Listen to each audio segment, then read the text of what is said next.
Today we're going to build this mid-century modern inspired nightstand out of poplar.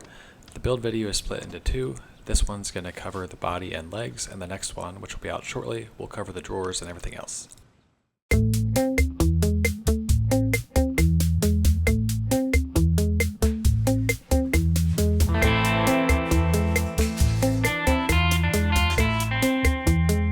For the body, I used some scrap boards that I got after making a small mistake on the poplar bed build. I'll link to that here for your enjoyment. While the boards were already planed, I had to give them a few more passes to get them down to their final thickness of about 1 inch. I'm going to be gluing the two pieces together to make the body, so I recut the edges to get a clean surface for the glue up. I'll note that my table saw is not very precise, so it's a good idea to run the boards through in the same orientation, then flip one over so you get the cuts that mate each other, and then offset any amount the blade may be off from 90 degrees.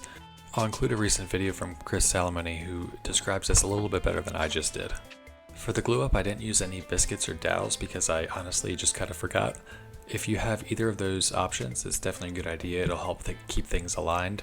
In this case, it turned out okay. I just had to do a little cleanup after the joint dried. Oh, and if you're enjoying the video, why not hit the subscribe button so you get notified when I put out new content.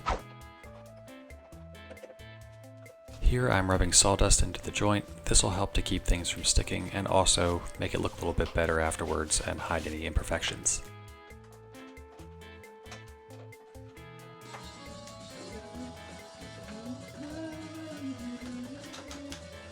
After things dried, I came back with my hand plane and leveled the joint out a bit. You could also use a sander if you don't have a plane. Next, I cut down each of the 4 body pieces to length. You'll notice that some of the cuts are a little bit wonky. I just used a flush cut bit on my router afterwards to clean those up.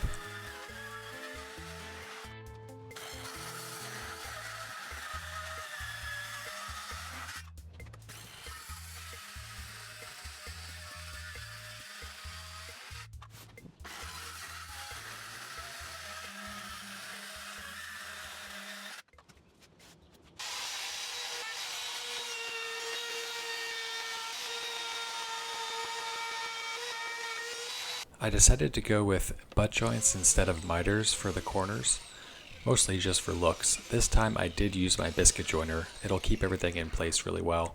You could also use dowels or just clamp it and glue it if you wanted to. After I cut the slots, I dry fit everything and laid down some blue painter's tape to control the glue squeeze out. While you don't need to do this, and you're not going to see the inside anyway, this really helps to reduce the amount of sanding, especially in those really annoying corner spots.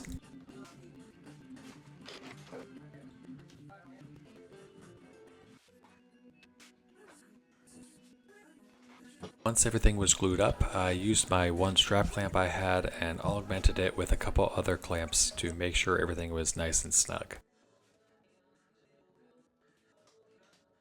A couple of the end joints weren't perfect, so I used my plane to level them out.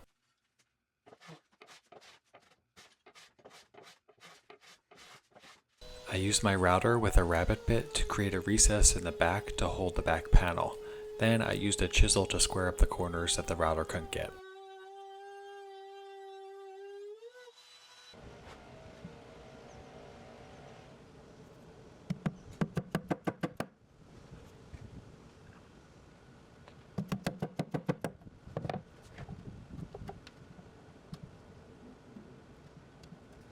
Okay, onto the legs. So this is the first sled that I've ever made, and it does look a little bit funny, however it worked out really well.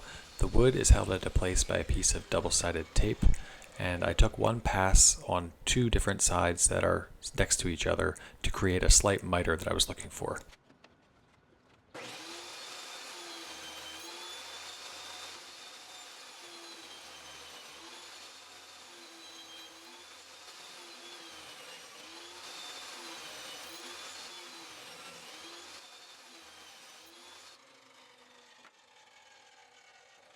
Then I used my miter saw with a stop block to cut what I think was about an 8-degree miter on both of the ends to get that little splayed out look.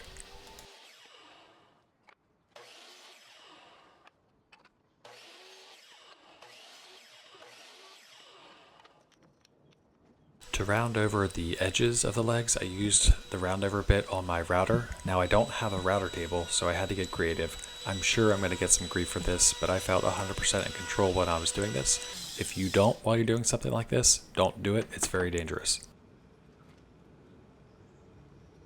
Before I put the legs on, I sanded things down to 220 grit.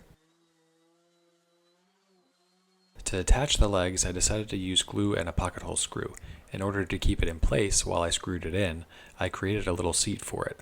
I drew out the area that needed to be removed and roughed it out with my router. Then I went back and slowly cleaned it up with a chisel. If things aren't absolutely perfect, it's okay, since this is the bottom and no one's going to see it anyway.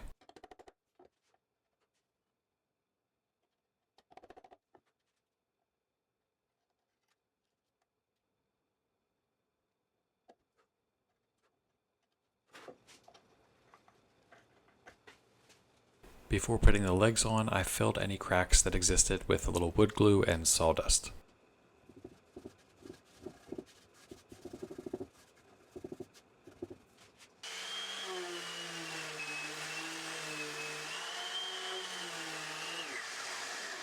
To attach the legs, I first found the center of each slot, then I drilled a pilot hole.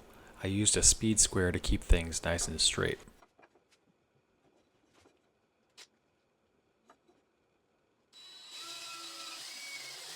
Then I flipped things over and from the inside countersunk the screw so the head wouldn't show. After that, I flipped it back over and drilled a pilot hole through each leg.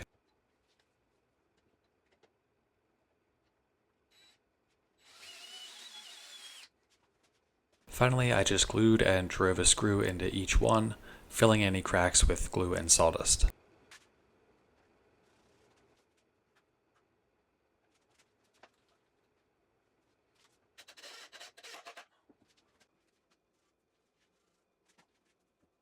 I'm really excited about how the legs turned out. It's really satisfying to solve a problem like this, which is honestly what woodworking is all about. To finish the body, I used an ebony stain. The idea here is that we'll get a nice dark body to frame and accentuate the grain of the drawers. I was actually quite nervous while putting this on because it didn't look as good on a small piece as it ended up looking on the whole body, so I was relieved after things turned out pretty well. To wrap up the body, I applied a few coats of water-based poly. Alright, if you enjoyed this video, consider subscribing and hitting the thumbs up. It really helps me out a lot. Also, the second half of this build should be up any time, so I'll see you over there. Thanks.